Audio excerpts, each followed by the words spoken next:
Alright, welcome back to the channel. My name is Zach, and today is Teaching Tuesday as we continue our series on the book of Jude. Today we're going to focus on verse 5 of the book of Jude, but before we get started, let's read verses 5 to 7 to keep this verse in its context. So verse 5 to 7. Now I desire to remind you, though you know all things once for all, that the Lord, after saving a people out of the land of Egypt, subsequently destroyed those who did not believe, and angels who did not keep their own domain, but abandoned their proper abode, he has kept in eternal bonds under darkness for the judgment of the great day.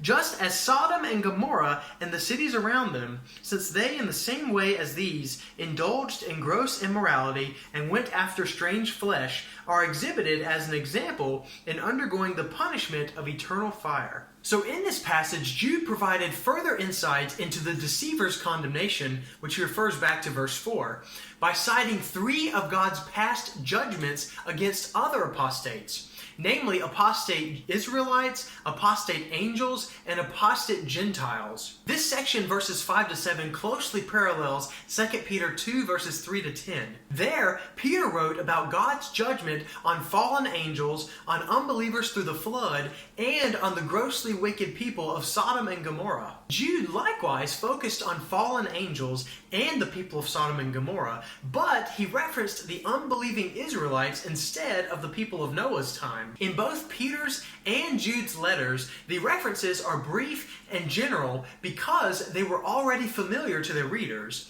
as they might be familiar to you if you've been reading the Bible. So let's look at the apostate Israelites. Verse 5, Now I desire to remind you, though you know all things once for all, that the Lord, after saving a people out of the land of Egypt, subsequently destroyed those who did not believe. Jude's use of familiar Old Testament examples stemmed from a desire to remind his readers that defectors from the truth will always meet divine judgment. As we mentioned, his first such example centered on God's saving a people, Israel, out of the land of Egypt and then leading them through the wilderness. This is a vivid picture of redemption, the story of the Exodus, and it was a powerful illustration of God's love for his people, symbolized and memorialized in the Passover. But it was also a stern reminder of divine judgment, not only on the Egyptians, but also on those Israelites who faithlessly turned away from God. Although Jude knew that his readers were fully aware of the story, that they knew all things once for all, he used it to reveal God's unchanging attitude toward anyone in any time or place who corrupts his word. In fact, God's judgment against apostates is detailed throughout the entire Old Testament, and I'll throw out different passages right here. You see, once God delivered the Israelites from Egypt, he subsequently destroyed those who did not believe. Numbers 14:26-38 summarizes Israel's rebellion and God's response. The Lord spoke to Moses and Aaron, saying, How long shall I bear with this evil congregation who are grumbling against me? I have heard the complaints of the sons of Israel, which they are making against me. Say to them, as I live, says the Lord, just as you have spoken in my hearing, so I will surely do to you. Your corpses will fall in this wilderness, even all your numbered men, according to your complete number, from 20 years old and upward, who have grumbled against me. Surely you shall not come into the land in which I swore to settle you, except Caleb the son of Jephunneh and Joshua the son of Nun. Your children, however, whom you said would become a prey, I will bring them in, and they will know the land which you have rejected.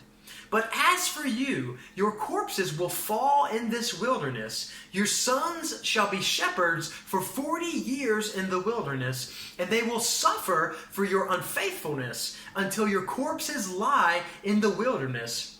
According to the number of days which you spied out the land, 40 days, for every day you shall bear your guilt a year, even 40 years, and you will know my opposition. I, the Lord, have spoken. Surely this I will do to all this evil congregation who are gathered together against me. In this wilderness they shall be destroyed, and there they will die. As for the men that Moses sent to spy out the land, and who returned and made all the congregation grumble against him by bringing out a bad report concerning the land, even those men who brought out the very bad report of the land died by a plague before the Lord. But Joshua the son of Nun and Caleb the son of Jephunneh remained alive out of those men who went to spy out the land. For Jude's readers, Israel's judgment was a vivid reminder of what happens to those who, having heard what God has said and what God expects and witnessed what he can do, still fail to believe. And that's regardless of whether or not they became a teacher of God. Ultimately, the Lord will condemn and destroy all renegades. So something you might have noticed in verse 5 when you're reading, in most Bibles, it has, examples where it will have a superscript of a letter, and then you look at that superscript at the bottom of the page, and it'll tell you that it's a textual variant, meaning that in a different manuscript, there's a different reading of this word. And so there actually aren't that many manuscripts available of the book of Jude, but with the ones that we do have, there are a couple of manuscripts that read a different reading here for verse 5. So verse 5, it says, "Now I desire to remind you, though you know all things once for all," here's the variant, "that the Lord, after saving a people out of the land of Egypt, subsequently destroyed those who did not believe." So the textual variant here is in the part where it says the Lord, and in some early manuscripts, it actually says Jesus.